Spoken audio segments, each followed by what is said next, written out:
Made man here. Y'all know how I get down. We talking boxing.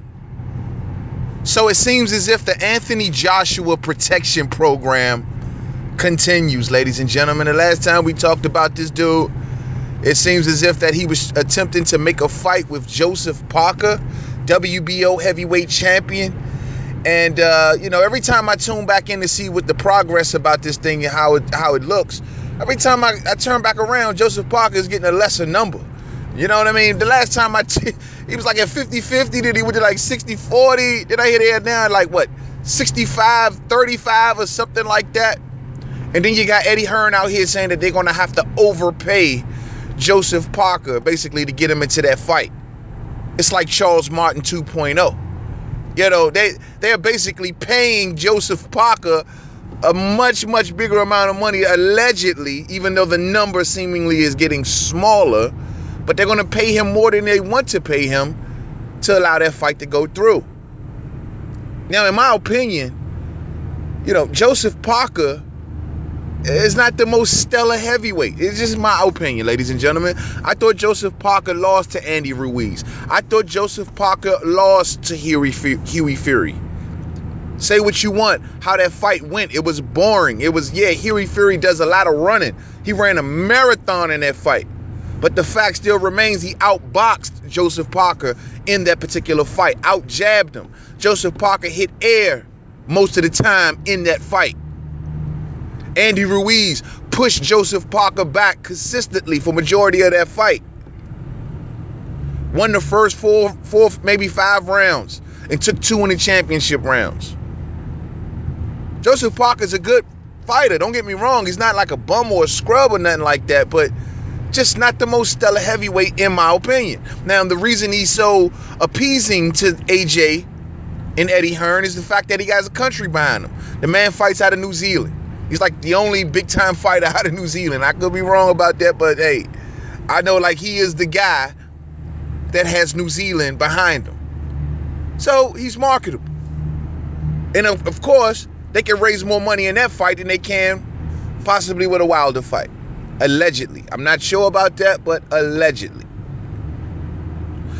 But the fact of the matter is the AJ program continues. I try to tell everybody that we were at least a couple fights away from a possible Wilder and AJ fight. Everyone thinks it's going to go down in summer of 18. At least we're hoping. The goalpost has been moved so many times, but we just honestly don't know. Tyson Fury is getting back into the mix. Luis Ortiz is back into the mix. Alexander Povetkin is back into the mix. There's a lot of people to add back into this mix, and that may make our wait time just a little bit longer. Because clearly AJ is always looking for the most easiest guy to fight. Took on the 40-year-old after being laid off after a year and coming off a loss. Now took on Charles Martin, paid him to come on over there to lay down. And now we see Joseph Parker, the weakest of all the champs. The guy who's not the most stellar, but he has a country behind him. So of course AJ is going to go into that direction.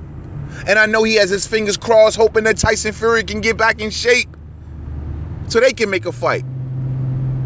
I found it kind of funny how when Luis Ortiz got caught up for that blood pressure medication and they say he was using diuretics, well, the WBC kicked him out. The WBA kicked him out. And the WBC reinstated him. In the WBA, Luis Ortiz was Anthony Joshua's mandatory. So I find it awful funny that the WBC, they give him his spot back. But the WBA, they're like, hold up, no, man. And I've always said that possibly the WBA is fed up with Luis Ortiz because he's popped dirty for them before.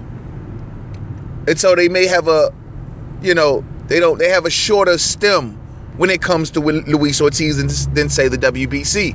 But then again, I think that, if Luis Ortiz would have came back in the WBA, they would have made him Anthony Joshua's mandatory possibly again if he would have been reinstated. So clearly something is going on here, ladies and gentlemen. They're keeping the dude away from Wilder. They're keeping the dude away from Ortiz. They're putting this dude in there with, you know, Joseph Parker's, Charles Martin's, 40-plus-year-old Vladimir Klitschko. But they won't give him to the man. I said it before and I'll say it again. This fight does not need no more building. After these two fighters, his next fight, they're saying that Wilder may possibly face Dominic Breazeale. We've seen Wilder run up in there on Luis Ortiz. He'll have Dillian White is right there. Like, there's a lot of names that are rising up, ladies and gentlemen. And I'm sure AJ and Hearn is over there just happy and giddy that, yes, they have every excuse in the world to not fight Deontay Wilder no time soon. But all I hear is fans running around talking about AJ is the greatest heavyweight and everything. And like, get out of here, man. The man is not testing himself. Everybody's like, oh, well, I find it funny how the narrative really changed from AJ to fighting Luis Ortiz to Wilder to fight Luis Ortiz. Now, don't get me wrong. I love to see that fight. I'm down for Wilder to get in there with Luis Ortiz. But I find it funny how that narrative changed when Luis Ortiz was Anthony Joshua's mandatory. And how he got out of Dodge. How the WBA didn't reinstate the man so they can make him back his man. Man, come on, something going on here, man. Something going on here, man. The money-making machine that is Anthony Joshua, they are stalling. Stalling. If Deontay Wilder gets in there with Dominic Breazeale and destroys him, that fight is ready. But y'all keep believing the hype. Y'all keep playing promoter. Oh, it ain't ready yet. He got to build up. Oh, well, this guy got to make that money. This guy got to make that money. We tired of that, man. We just came off an awesome boxing year in 2017. Let's make 18 even bigger. This fight can be done in 2018, ladies and gentlemen. We should not have to wait beyond that. And I know what everyone's saying is, Hearn is saying it's going to happen in 18, summer of 18. I don't know that, man. I don't know that. Some fishy stuff going on. A lot of names to talk about now. People going to want their opportunities. They've pissed away a good window they had when Ortiz was going through his stuff. Povetkin was dealing with his issue. They had a window, ladies and gentlemen. They had a window, but they chose to go and chase the money. Y'all clearly don't see that. The protection program continues. To the next video, Main Man, Made Man. Don't forget to subscribe to Twitter, Made Man 511, Facebook, Main Man, Made Man, Boxing Forum, Google Plus, Main Man, Made Man. Yeah, man. I mean, Tyson will be back soon, man.